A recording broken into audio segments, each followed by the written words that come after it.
अस्सलाम वालेकुम class, this is Numan Batavia and welcome to my YouTube channel.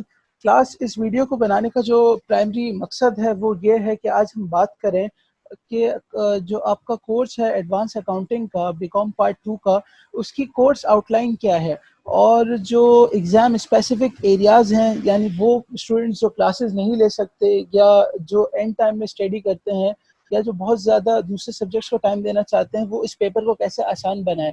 तो क्लास, आज हमारी जो इसका डिस्कशन होगा वो एक होगा कोर्स आउटलाइन पे और दूसरा हम डिस्कस करेंगे एग्जाम स्पेसिफिक एरियाज पे।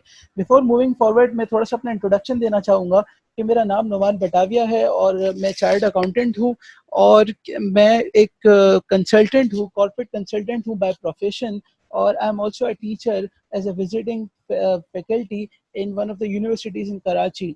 क्लास, मैंने काफ़ी टाइम तक बीकॉम भी पढ़ाया है और प्रैक्टिकल एक्सपोजर भी है मुझे अकाउंटिंग का। तो मैं चाह रहा था इस लॉकडाउन के सिलसिले में कि क्यों ना एक बीकॉम के एडवांस अकाउंटिंग पे कुछ वीडियोस बनाई जाएं, ताकि वो बच्चे जो क्लासेस नहीं ले सकते या जो क्लासेस तो ले पाते हैं लेकिन एंड टाइम पे उनको रिवीजन की रिक्वायरमेंट होती है या उनको कोई भी प्रॉब्लम हो, तो वो इन वीडियोस से फ़ायदा उठाएं और मेरा भी ये टाइम अच्छे से यूटिलाइज हो और इससे लोगों को भी फ़ायदा हो। तो class, let's start with the objective of this video.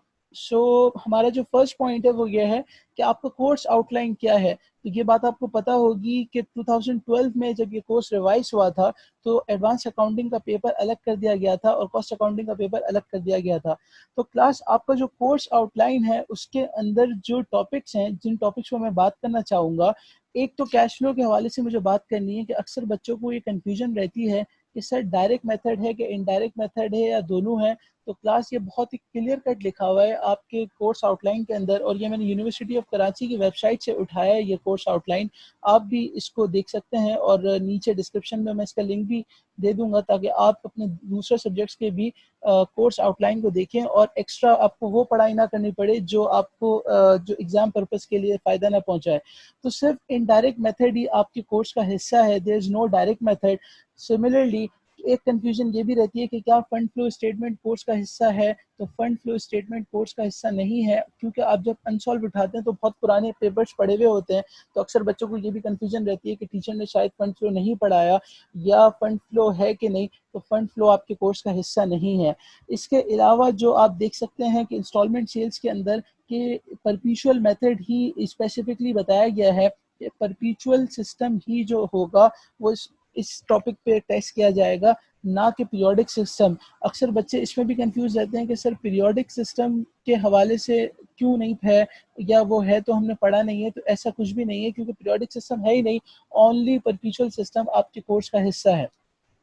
Further नीचे यूनिवर्सिटी ने ही कुछ बुक्स आपको रेफर की हुई हैं, अगर आप चाहें तो इन बुक्स को भी यूज़ कर सकते हैं अपनी इन काउंटिंग के टॉपिक्स को ग्रिप करने के लिए। क्लास, जो वीडियो को बाकी जो दूसरे टॉपिक्स हैं वो बहुत ही स्ट्रेट हैं, उसके अंदर कोई आमतौर पे मैंने कन्फ्यूजन बच्चों की तरफ से नहीं देखी।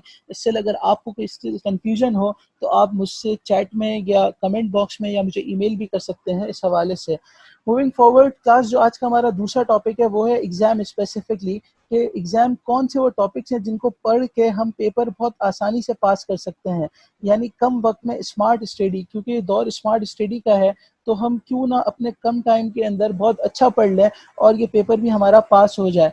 तो क्लास, कुछ टॉपिक्स हैं जो मैं आपको बताना चाहूँगा, उनमें से नंबर एक ये है कि अगर आप फाइनल अकाउंट्स यानी इशू फाइनल अकाउंट्स जिसके अंदर आपको बैलेंस शीट या पीएनएल बनाना होता है और साथ में स्टेटमेंट ऑफ रिटेन अर्निंग्स वो आपसे रिक्वायर्ड करता है, अगर आप इस टॉपिक पर ग्रिप कर लें तो कमोबेश हर अटेम्प्ट में आपका एक सवाल यहाँ से बनता है। दूसरा, अगर आप कैश फ्लो स्टेटमेंट पर अपनी ग्रिप स्ट्रॉन्ग रखें, कैश फ्लो स्टेटमेंट पर अगर आप अपनी ग्रिप स्ट्रॉन्ग रखें क्लास, तो ये दूसरा टॉपिक है जो आप कवर करने से आपका पेपर आराम से निकल सकता है। तीसरा, कुछ मतलब यहाँ पे बताने का मकसद ये है इस वीडियो के अंदर कि कोई 5 या 6 टॉपिक्स अगर आप कवर करते हैं तो ये पेपर आप आराम से पास कर लेते हैं और आपको बहुत ज़्यादा हैसल लेने की ज़रूरत नहीं है। It's very simple. तीसरा टॉपिक है रेशियो एनालिसिस, जो तकरीबन हर अटेम्प्ट में टेस्ट होता है और इस पर भी और बहुत ही सिंपल है, इसमें फार्मूलाज पर आपकी ग्रिप होनी चाहिए और बेसिक सी कैलकुलेशंस हैं। तो इसको करने से भी आप अपने पेपर को बहुत आराम से निकाल सकते हैं। यानी हमने अपने जो, अगर हम देखें कोर्स आउटलाइन के अंदर से तो एक एरिया ये कवर कर दिया, दूसरा अगर हम देखें तो एक फाइनेंशियल स्टेटमेंट एनालिसिस कर लिया, और तीसरा अभी तक जो मैंने यहाँ पर आपके सामने नोटिंग की है वो है कैश फ्लो स्टेटमेंट की। यानी टोटल 8 एरियाज है, जिसमें से 3 एरियाज पे मैंने अभी तक आपसे बात की है। चौथा एरिया, अगर आप issue of shares and debentures के टॉपिक को क्लास फोकस करते हैं तो इस पे भी तकरीबन हर अटेम्प्ट में एक आध सवाल बनता है, और आप आराम से 4 सवालों तक यहाँ पर पहुँच सकते हैं। और पांचवा टॉपिक जो बहुत आसान और बहुत इंपॉर्टेंट है वो है इंस्टॉलमेंट सेल्स।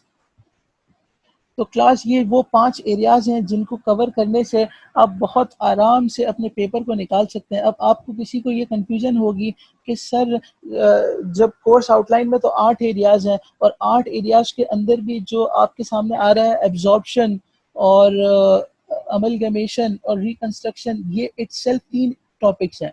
तो क्लास ये वीडियो बनाने का मकसद बिल्कुल भी ये नहीं है कि आप सिर्फ ये 5 टॉपिक्स कवर करके जाएं, लेकिन इन 5 टॉपिक्स को कवर करके आप हर अटेम्प्ट अगर देखें तो तकरीबन 4 साढ़े 4 सवाल तो कहीं नहीं जाते। बाकी एक आध टॉपिक को, यानी सबसे पहले हम क्यों ना अपने 80-90 मार्क्स पक्के करें। अक्सर बच्चे ब्रांच अकाउंटिंग में इतना टाइम लगा देते हैं कि पेपर में रेशियो एनालिसिस के फार्मूले याद नहीं होते, या इंस्टॉलमेंट सेल्स के कुछ टिपिकल एरियाज हैं उनमें उनको प्रॉब्लम हो रही होती है, या कैश फ्लो में उनकी ग्रिप नहीं होती। तो मेरी सजेशन ये है, एडवाइस ये है कि आप इन 5 एरियाज पे अपना आप को बहुत ज़्यादा स्ट्रॉन्ग रखें, और इसके बाद अगर आपने सेलेक्टिव स्टडी की तरफ जाना है तो कोई भी उस आने वाली अटेम्प्ट के 102 एरियाज होते हैं जिनको आप उठा सकते हैं।